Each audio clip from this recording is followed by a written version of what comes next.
What's up, y'all? It's Zach with Living Corporate, and look,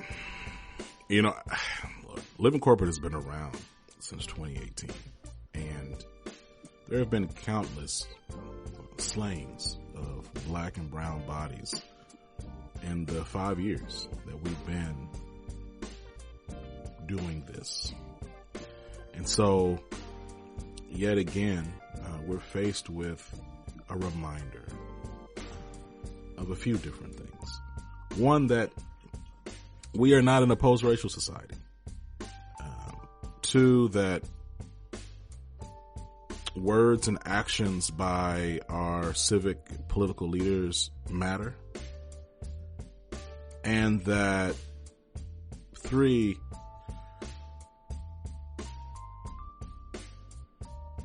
the threat of death is ever present for historically marginalized people. The suddenness and randomness of these losses is triggering. It's challenging. Jacksonville is the latest,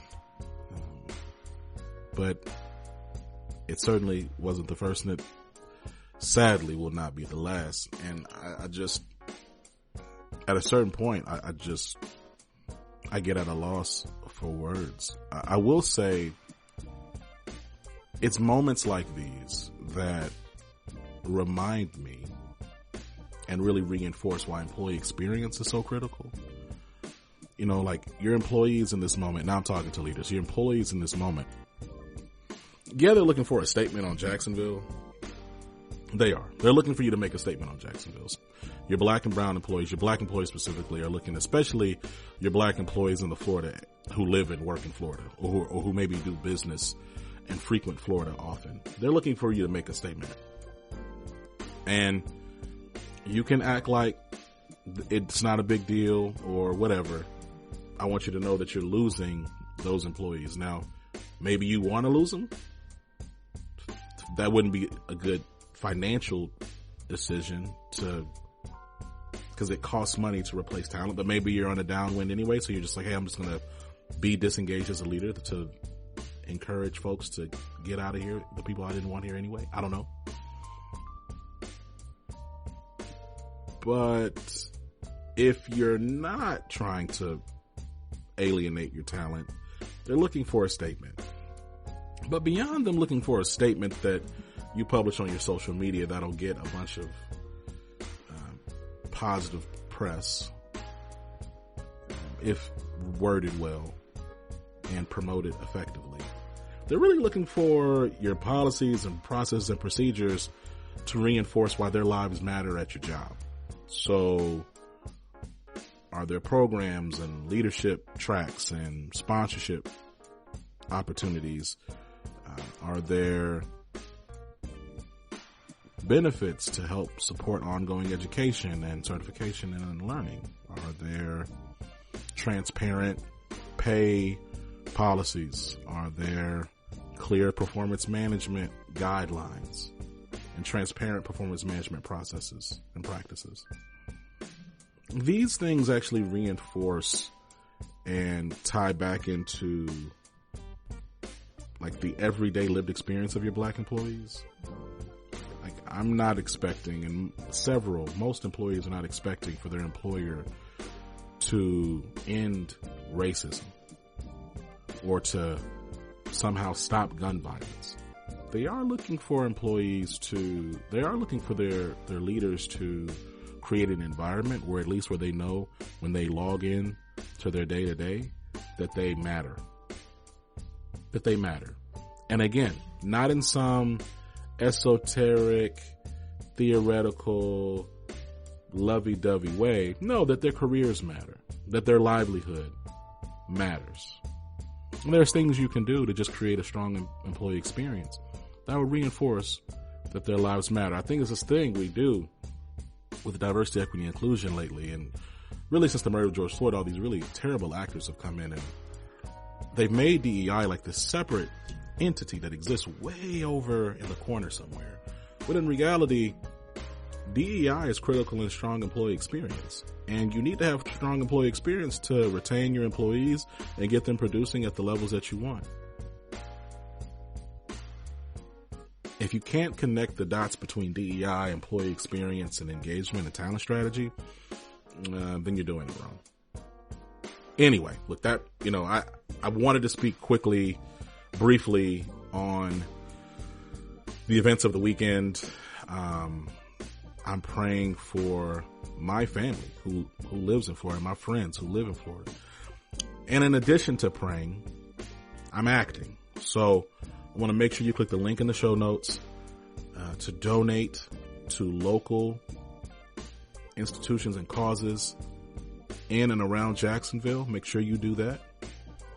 And make sure that if you're a leader, especially if you're a leader in the Florida area, that you're pushing for systemic changes in your organization so that all employees, particularly your Black and brown employees, know that they are valued and that they matter. Now, with that being said, I'm excited about the conversation we were able to have today with Danny Guillory. Now, those who know, Danny Guillory has been on the show like several times, like Quiet as Kept, truly one of my favorites. I mean, like, no disrespect to the hundreds of other people that have been on this show, because y'all are my favorites too. You know what I mean? But like,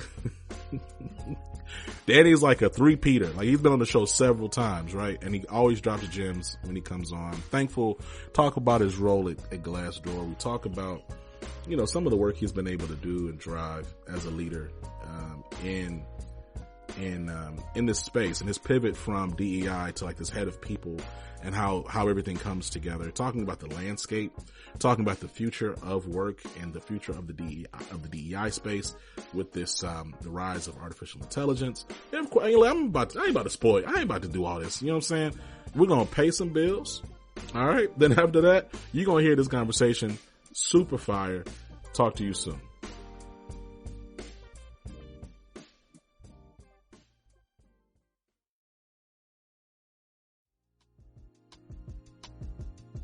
Danny, man, look, man, I'm going to tell you something. Like, look, I'm not going to act like I don't talk to a lot of executives. Okay. I'm not going to gas you or lie or play.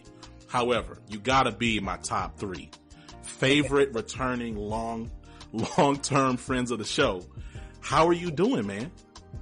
I'm doing all right, Zach. I appreciate you asking. It's always, the work is a challenge right now, but for me, it's a challenge in a good way. It's really invigorating, and I'm really enjoying the environment I'm in and the shift in role.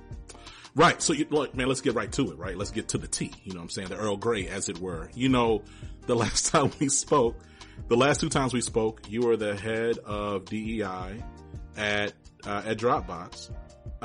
You've now taken on head of people at Glassdoor. Like, talk to me about that transition.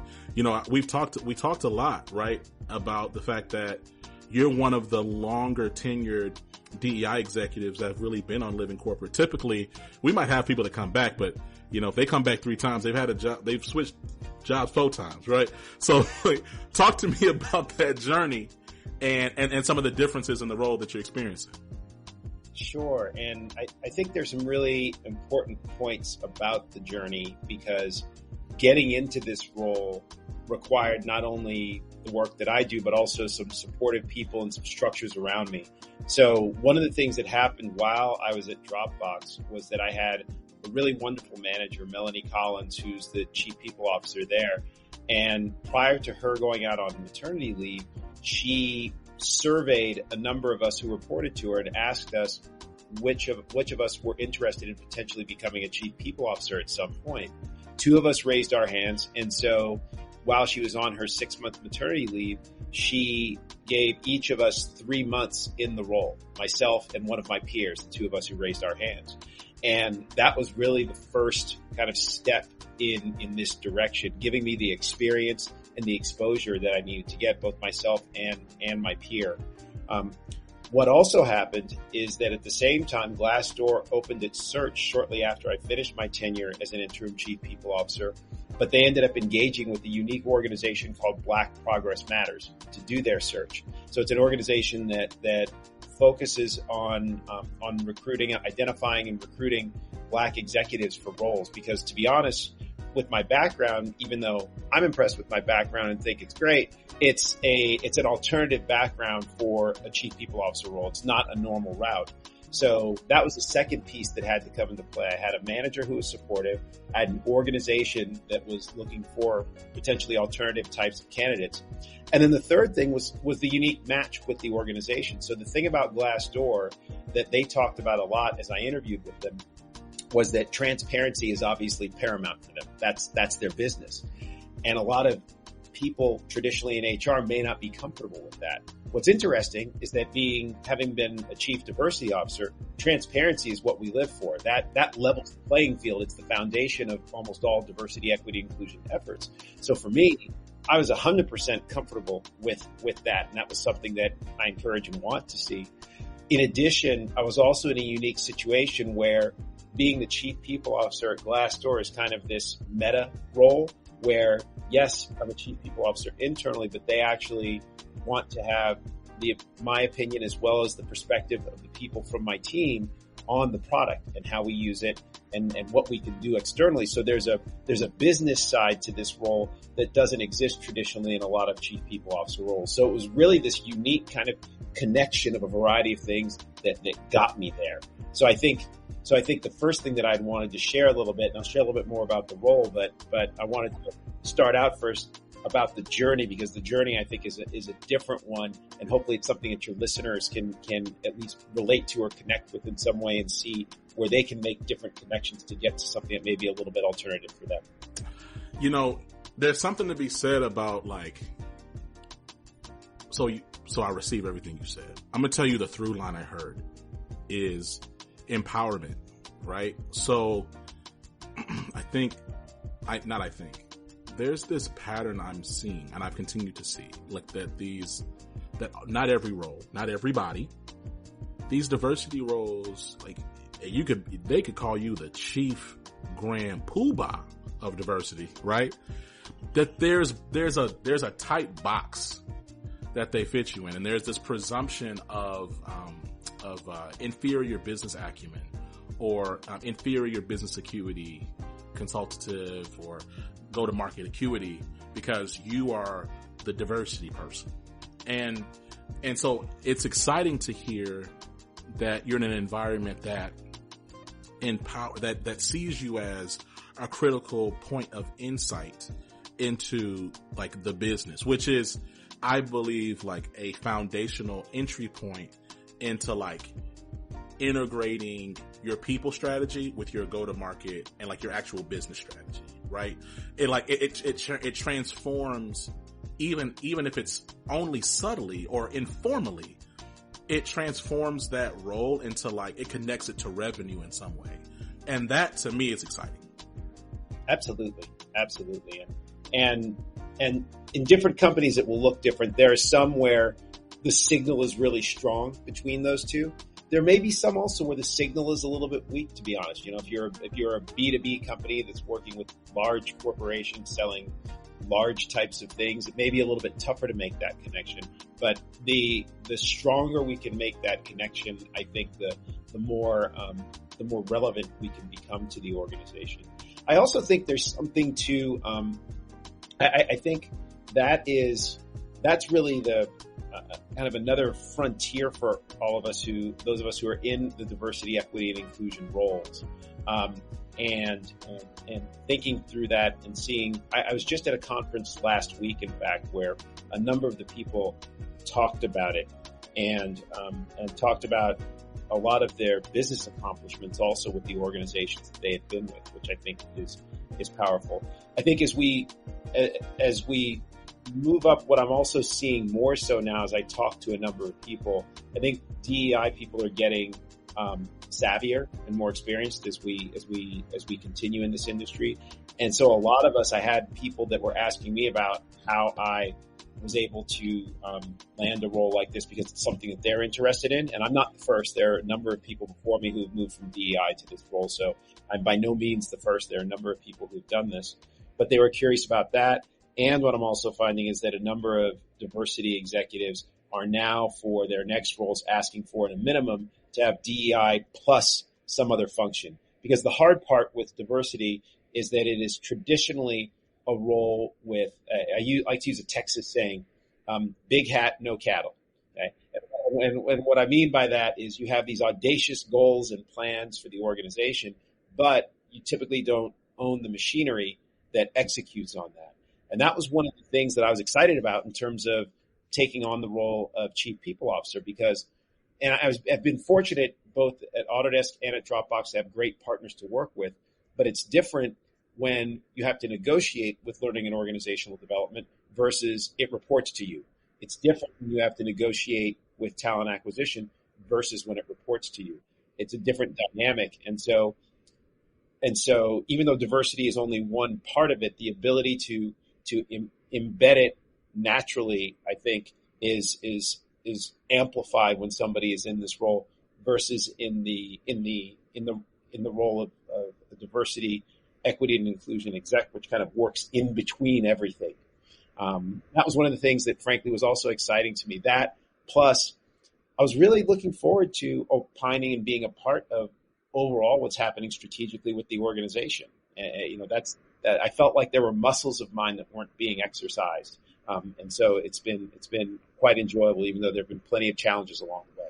So we're going to talk about those challenges in a minute. The other thing I'll say to that is, like, to your point, right? Like, it's tough when you do have these audacious goals as like a DEI officer, but you don't have headcount, but then you also don't have authority to like really mobilizing. So it's a lot of influence and authority despite you having a chief title, right?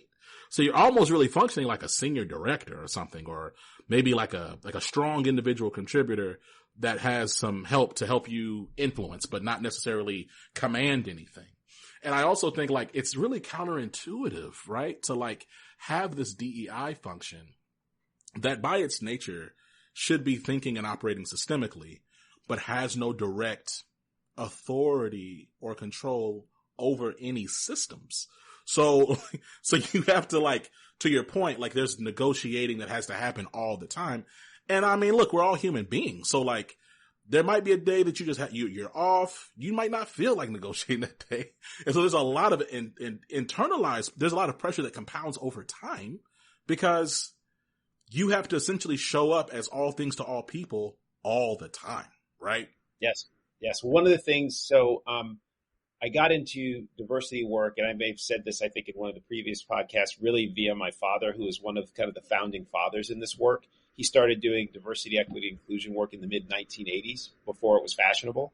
And one of the things that he always said as the industry progressed was that people in diversity, equity, and inclusion roles should probably think about rotating out of them every 3 to 5 years. Simply because you're constantly kind of pushing against the grain and against different systems in terms of how they work, and putting yourself in the middle of discussions where you may not be invited all the time. Sometimes you might be, but sometimes you may not be. And that can take its toll on people over time. So he even said many, many years ago that he thought it was a role that somebody should probably rotate in and out of versus maintaining it over a long period of time for the reasons that you mentioned. Yeah. Now let's go back to what you said though about them challenges, right? Like the landscape right now. It's interesting because to your point about Glassdoor's, like, I mean, there's the values that you say, and then there's like the culture and the values are just endemic to your brand. And I would say, to your point, like, it would be hard for me to imagine Glassdoor not being transparent or embracing transparency as an operational value, as a cultural norm. So my question is, there's this long-standing position that many hold that HR is meant to protect the company, and transparency or over-transparency is a weakness because it exposes vulnerability, and vulnerability meaning like organizational, reputational, litigious risk. I'm curious, how is it that you apply the principle of transparency and holding to that principle. And at the same time, you are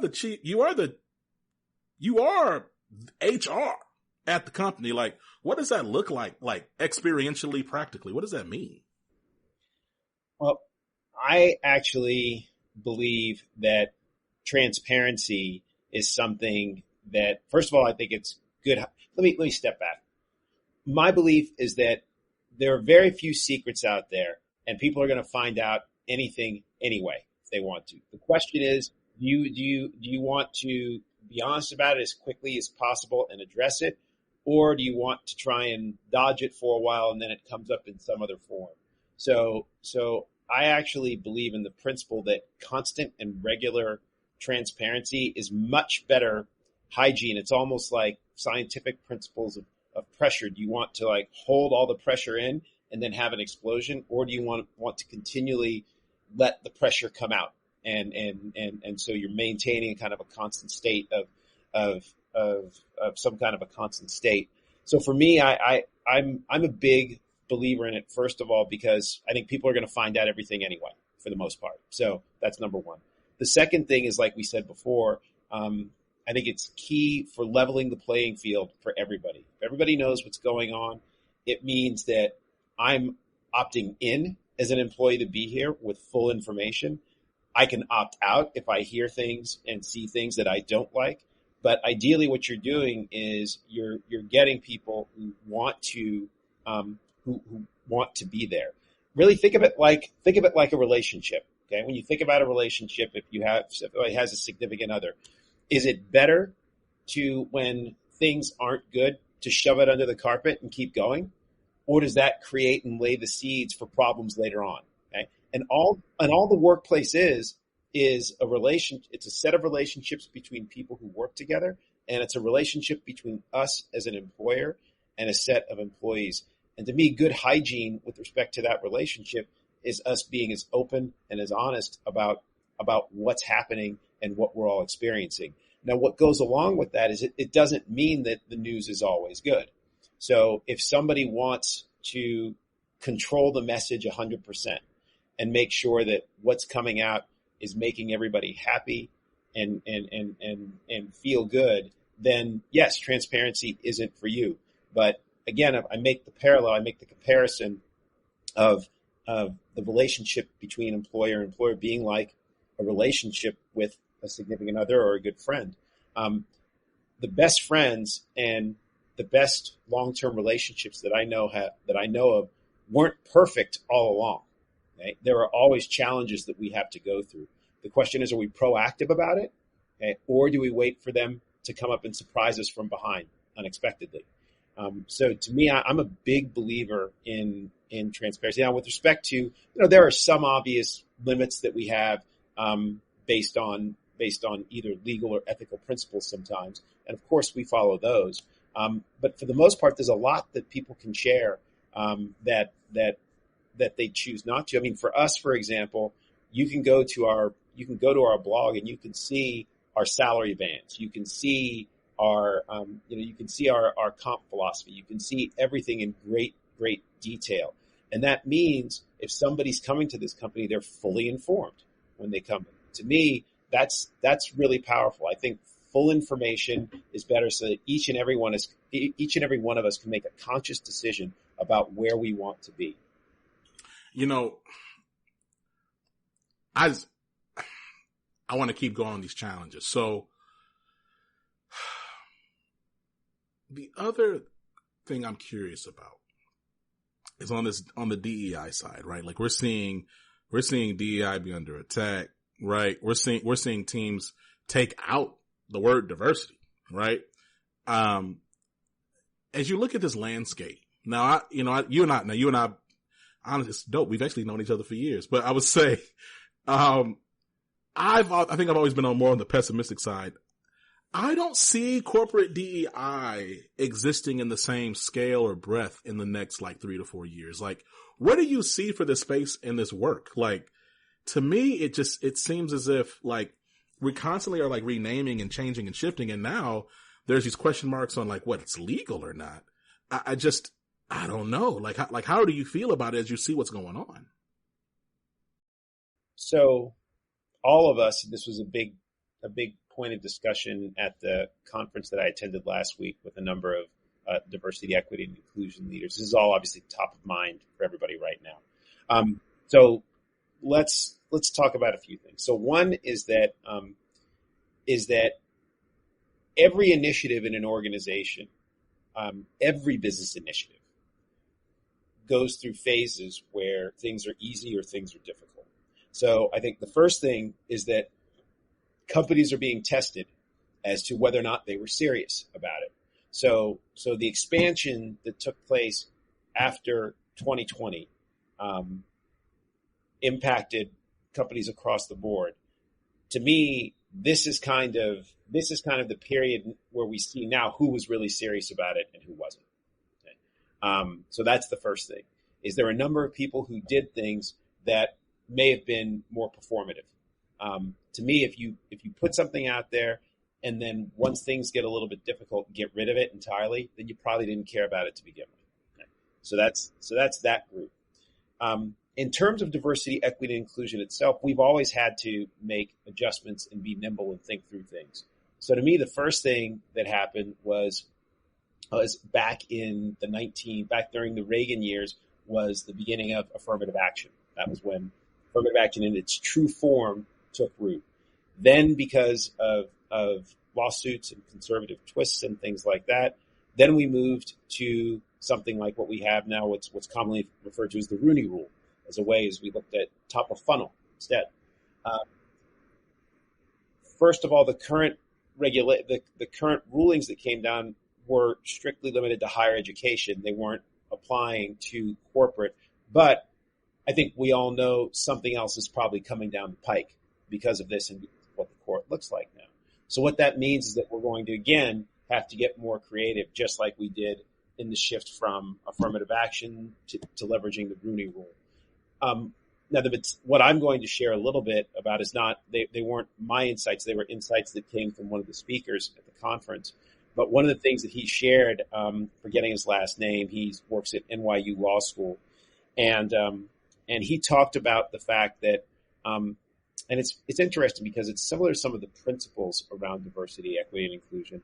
One is that any place that it can become, so first of all, anything that we can do to work against bias generically is still something that would be protected. So an example of that, for what I mean, is that before we go through our performance review calibration process, before we go through our promotion process, we actually have, and this is common to a number of organizations, we're not unique in this, but a number of organizations, including ours, have people go through a very short training or review about different biases and how they come up in the workplace. Recency bias, halo bias, different things like that. So as we raise discussions of bias across the board, that's something that will still be able to do, because again, that's something that lifts all boats. Okay?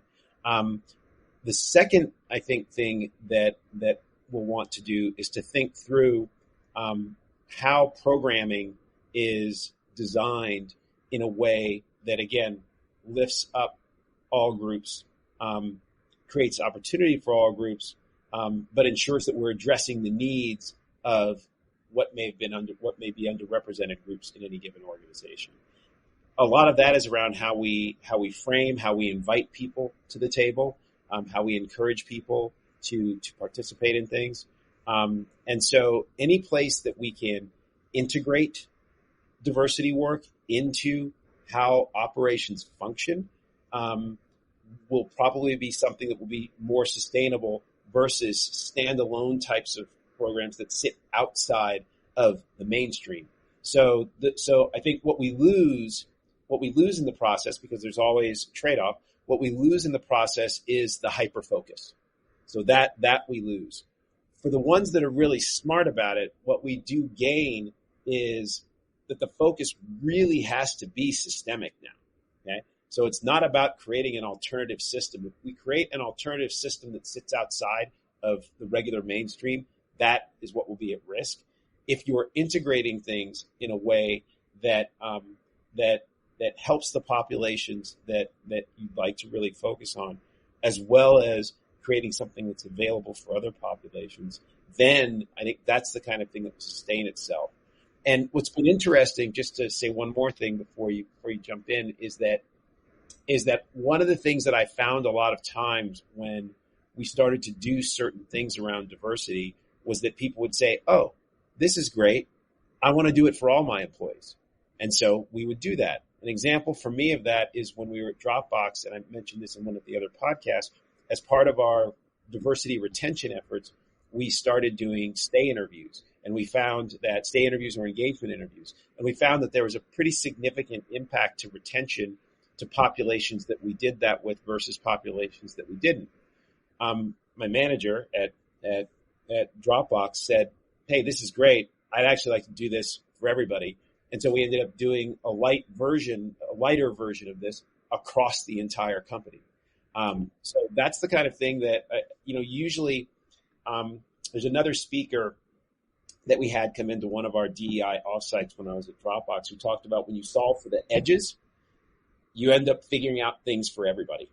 That's what the essence of DEI work is a lot of times, solving for the edges and coming up with solutions that apply to everybody. And so I think we're just going to have to probably solve for the edges and come to these more global solutions a little quicker than we have in the past. As we talk about this and as we, in the landscape, this idea of integration, your DEI or workplace fairness or equity or whatever you want to call it. There's some groups now calling themselves like the inclusive experiences team. Them being like infused or like woven into the fabric of the organization. I mean, honestly, that was feedback and guidance that folks have been saying for a while. It just seems like now the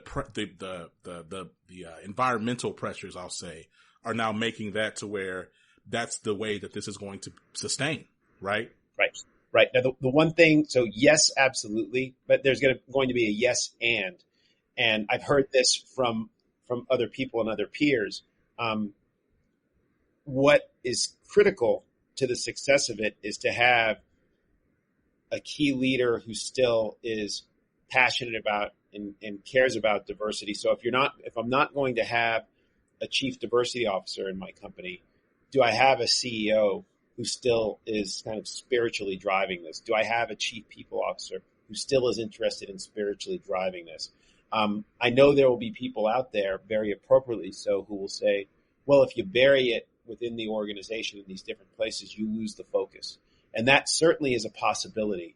And so to me, I think where I've seen things work best is where you have that CEO, chief people officer alignment around diversity, equity, inclusion, because if you have that, you pretty much pick up most of the opportunities and things don't fall through the cracks.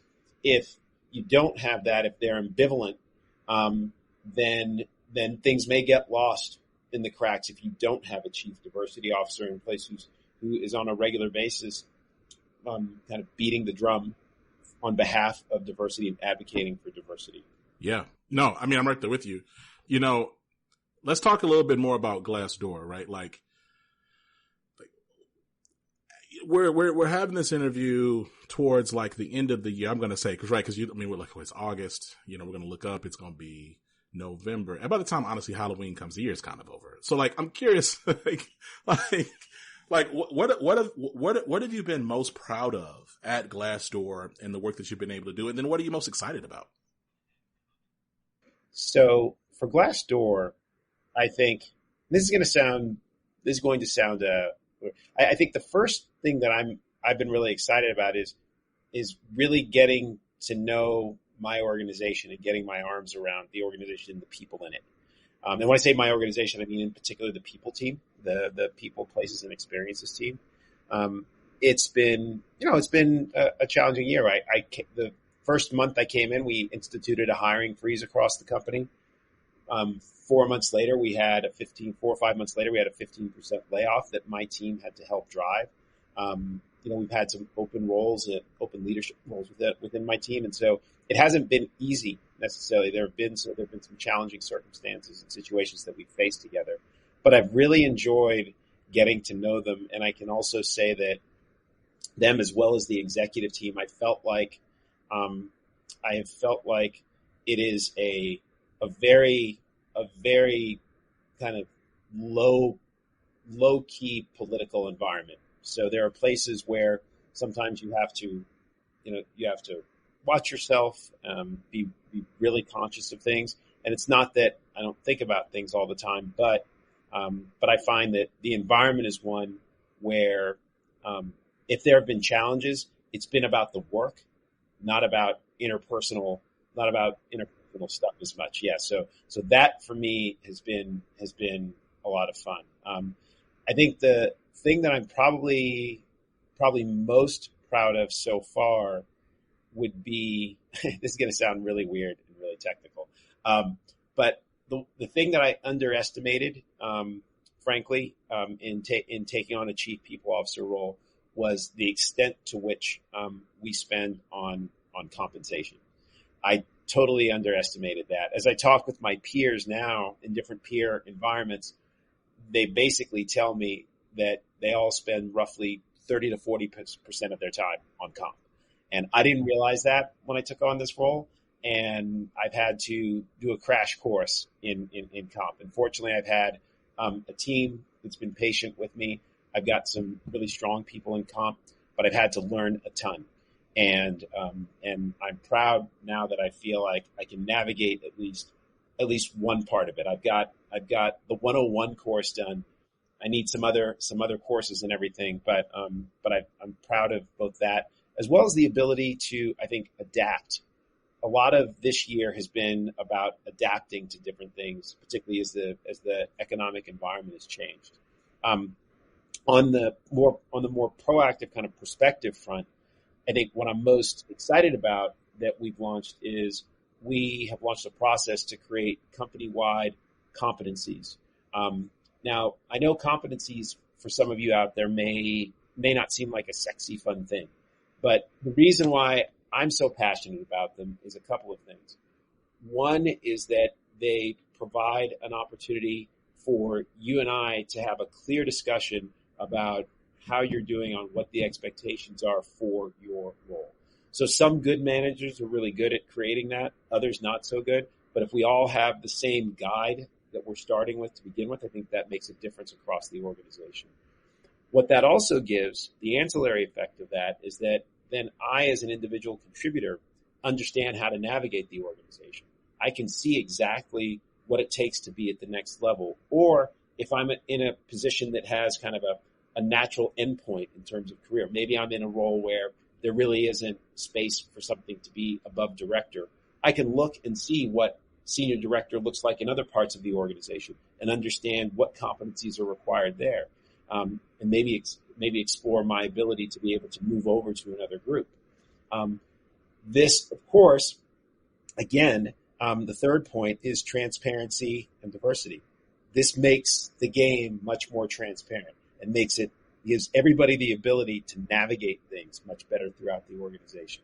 So to me, that's a year-long project that we're engaged in on my team. I know, because we went through this when I was at Dropbox, for me, it was just fun when I was there to think about what the key skills and development points are for becoming a chief diversity officer, and to be able to write that out and then to be able to coach my team on it when I was there. So I think and hope that as we start to involve the leaders within Glassdoor in the process, that they'll feel the same excitement that I did. I think it's really neat to reflect on what it takes to grow into the roles that we have. So for me, that's probably the one that's top of mind. And then one other one that's top of mind is that we have definitely put a stake in the ground that we are a remote first or virtual first organization. So for us, what I did is I actually pivoted one of my teams. So we have the workplace experience team, which traditionally focuses a lot on real estate reports to me. What I did is I split that team and had half of them continue with real estate, but the other half become an event and experiences team to help us think through how to really create amazing virtual experiences. I know people talk about Zoom fatigue and a variety of things, but I feel like Zoom fatigue a lot of times is a product of poorly designed virtual experiences. Because I've had virtual experiences where the time flies by like that. Okay, and those are well designed. And so when I think about regular meetings and how they're structured, when I think about virtual offsites and how I structure them, when we think about all hands or town halls and how we structure them virtually, how do we make those engaging opportunities for connection, and making sure that we're achieving the objectives that we want to with them? And so we created a whole team to do that. And so that's only one small part. We're looking at our meeting culture. We're looking at core collaboration hours. We're looking at working increasingly asynchronously by default where we can, and trying to have meetings be interactive time for debate, dialogue, and key decision making. Our whole sense of work practices, I think, will need to change as we become virtual first organizations. And there are a number of us that are trying to figure this out, some more advanced than others. We're probably in between on our journey. That's something that I'm really excited about that my team is also leading this year. That sounds incredible. And Dan, I'm gonna tell you something, man. Like, it's obvious that they made the right decision to bring you in as the head of the chief. Come on, look how you like. And I also think like what's so dope about this is like there's some meta observation and commentary here around like really what does an effective like chief people officer, head of people really look like, right? Like the fact that you're thinking about the employee experience end to end and the various dynamics within that, right? All the time. And then not only about like what you're doing, but how you're then mobilizing your team. You know, look, I have like two more questions. Okay. So like, so, you know, the proliferation of AI, particularly these language learning models and, intersecting with labor and all this, like, I'm curious, like, where do you see paths of potential success? Like, what about AI excites you as it pertains to employee experience and let's just say the broader concept of, or topic of workplace fairness? And then what are things that you're genuinely concerned about that bring you any pause? Sure. So I'm one who is generally more in the excited about it camp in general. So I'll start there definitely, because it's something that I've spent a decent amount of time thinking about, and I'm pushing different members of my team to think about and explore. I think the first thing that people always go to the address of job elimination a lot of times when we talk about this, but somebody else flipped the way that I think about it. I was at a chief people officer event, and there was this person who spoke, who she wasn't speaking. We were just in a discussion, just the two of us. And she's an external consultant who works with a lot of organizations. And she said, another way to think about artificial intelligence or generative AI is not necessarily as a replacement for people, but think of it as another member of your team. So you've got your head of total rewards, you've got all these people on your team. What would this generative AI person who's reporting to you do? They might do work across your team, just like in diversity or anything else. They might have a discrete function that they perform. But for me, that's the first thing that I started to think about. The second thing is what I look at is there low value work that our people are doing? When I say low value, I don't mean that it's not necessarily valuable to the organization. What I mean is that it cognitively doesn't require as much from them. And so are there ways that we can move that out and have AI cover that versus them having to do it? And it's not with the goal of eliminating their role. It's with the goal of making them more of a value add to the organization and giving them potentially more fun, interesting, engaging, and impactful work. Okay? So to me, that's the second part. A third one is anything that is at volume where we're kind of overrun. The example right now that we're working through is that we have, because of the tightening of the market recently, when we open roles now, I was just in a meeting today with my talent acquisition team, and one of the things they were talking about is how they rate the difficulty of roles that they have to hire because they're not all equal. And so one of the fun facts that they shared with me was that pre-pandemic, the average number of applications that they would get in for a role was about 25 to 30. Now in this environment, when we open roles, we get on average over 250 applications. Okay? I'll give you some personal examples that I have. I recently opened, and toward the tail end of interviewing for a senior director of diversity role that will report to me. Exactly. Yes.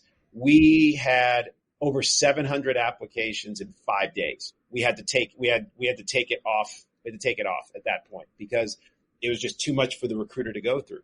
So when I think about situations like that, that's something where I see some type of AI tool hopefully coming in, being able to help us to solve for these bottlenecks that we have.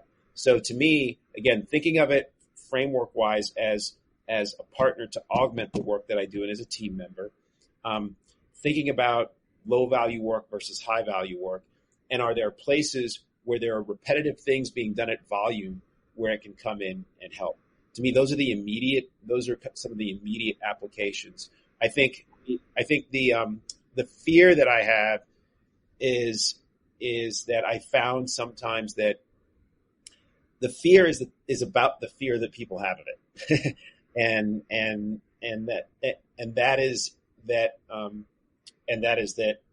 a lot of people fear that it's going to take their jobs. I know for some people on my team that I wanted to ask to explore it, one person was a little resistant at first, and it took me a while to get them to move along and say, okay. What was funny was that they flipped entirely once they got into it, and they learned a ton, and now they're becoming one of the advocates for it. But getting over that hump a lot of times at the beginning is difficult because people see their value as threatened. To me, this is another one of those big trends. A lot of times when I've done presentations about all the jobs that exist today that did not exist before 2007, because that was the advent of the iPhone. So mobile app developers, a lot of the social media people, all these roles that now exist that were either a function of the phone itself or because of the access that we got through apps on the phone, all of a sudden started to exist.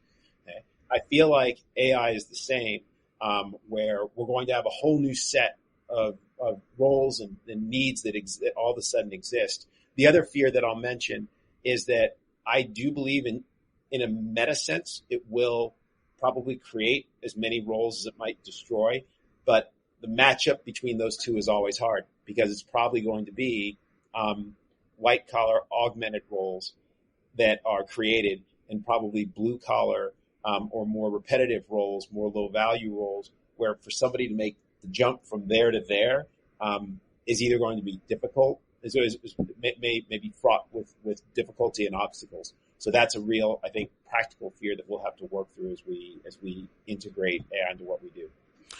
There's something to be said also, like, so living corporate, and we can talk about this a little bit later, but living corporate, we have our own AI models that we've built, right? And like part of our internal philosophy is, hey, we're treating this like a really smart college intern, right?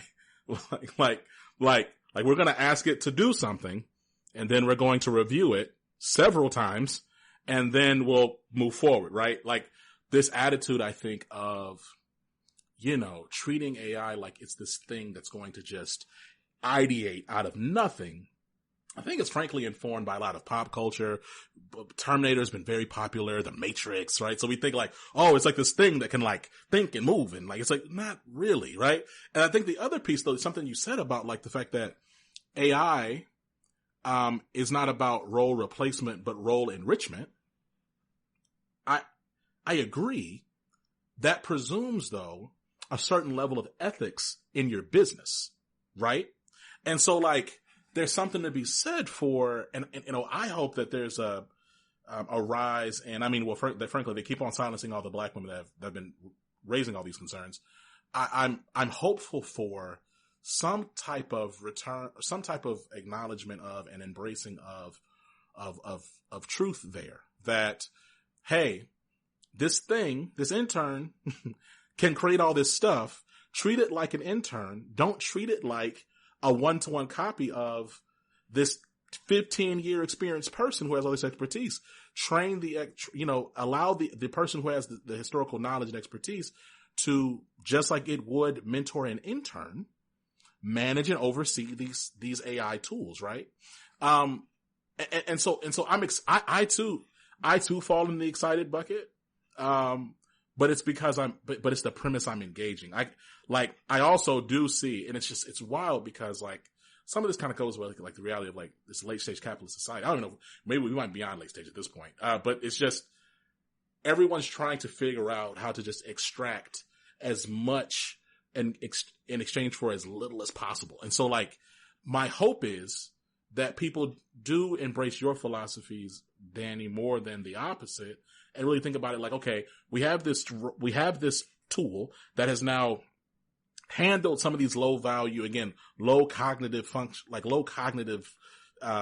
tasks. We still now have an accountability and responsibility to create an experience for this employee who has value outside of pressing zeros and ones every day, right? Okay, now Danny, I'm gonna be honest. We could talk forever, but you dropped so many bars. I'm gonna end it here. Here's what as we wrap up, man. Like, here's my question. I'll just kind of give you last word here is, the landscape full of fears, anxieties, concerns. I keep on saying this in a lot of these a lot of our conversations recently is I'm going to embrace the fact that every white executive is not some monopoly man, evil guy. Okay. And I want to believe that there are folks out there who really want to do right, even in this moment, but are unsure of what to do and where to start. If you were to give like just 3 points of advice in this season, and for context, because in case, when the alien, well, I mean, the alien's already here, but when the aliens reveal themselves and they hear this recording 500 years from now, the season we're talking about is, political unrest coming into a presidential election 2024, SCOTUS decisions. Like, what advice would you give in this season to well-meaning executives trying to do the right thing? Yeah.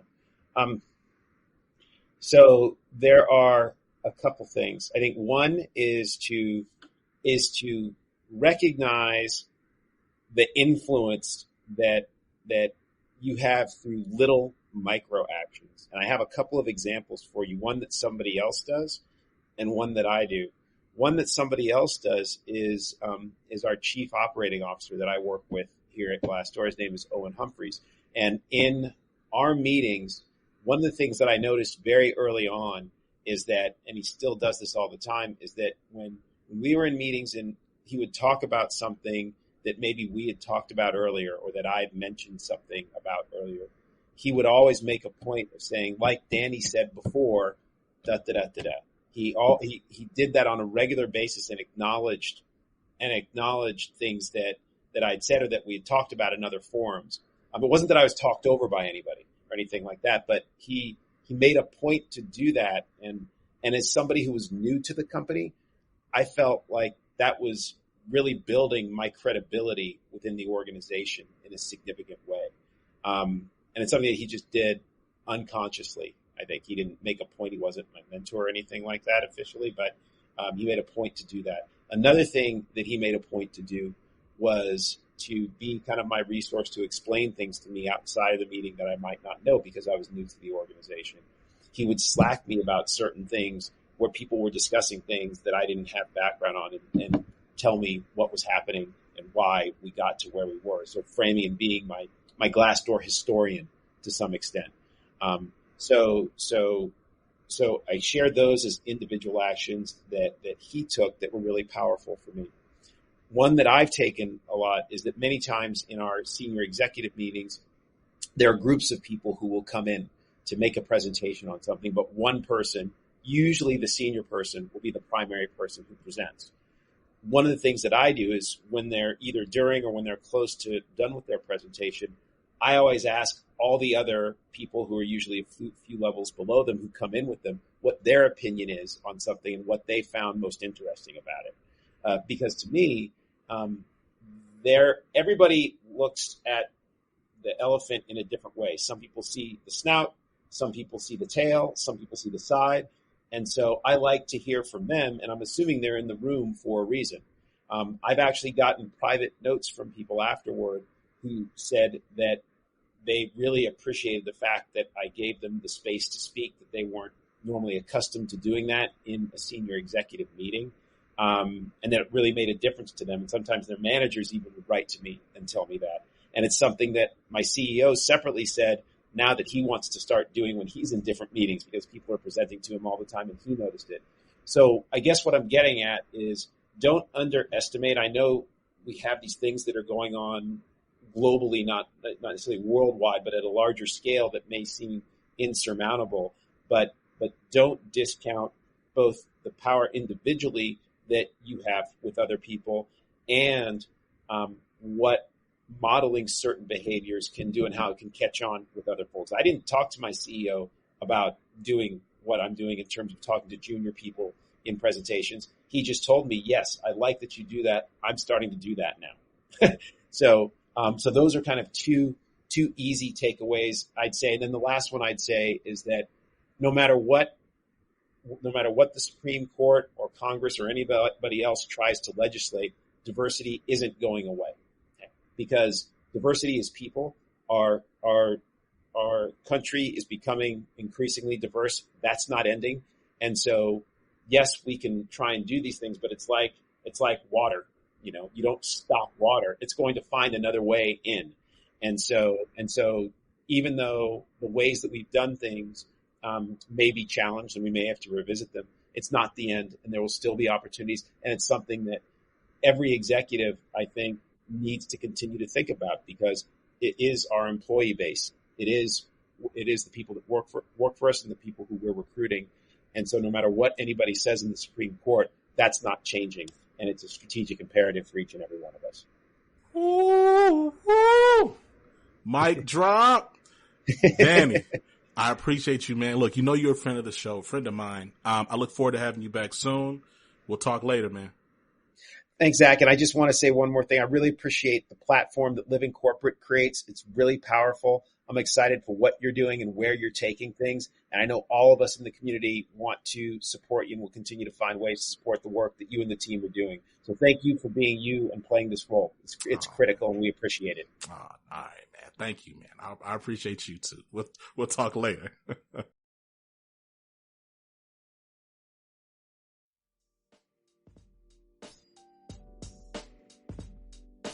And we're back. Yo, shout out to Danny Guillory. Shout out to the work that Glassdoor is doing.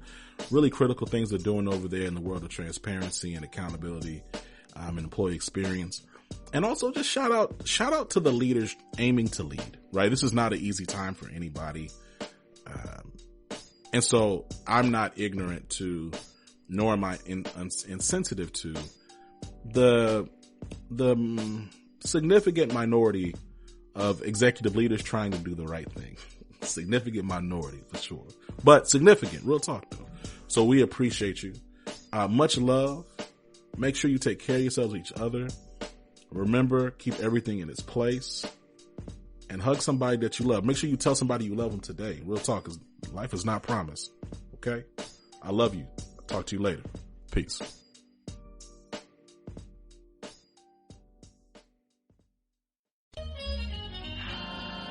Living Corporate is a podcast by Living Corporate LLC.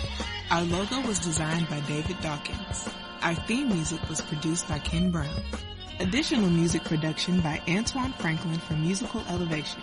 Post-production is handled by Jeremy Jackson. Got a topic suggestion? Email us at livingcorporatepodcast@gmail.com. You can find us online on Twitter, Facebook, Instagram, and living-corporate.com. Thanks for listening. Stay tuned.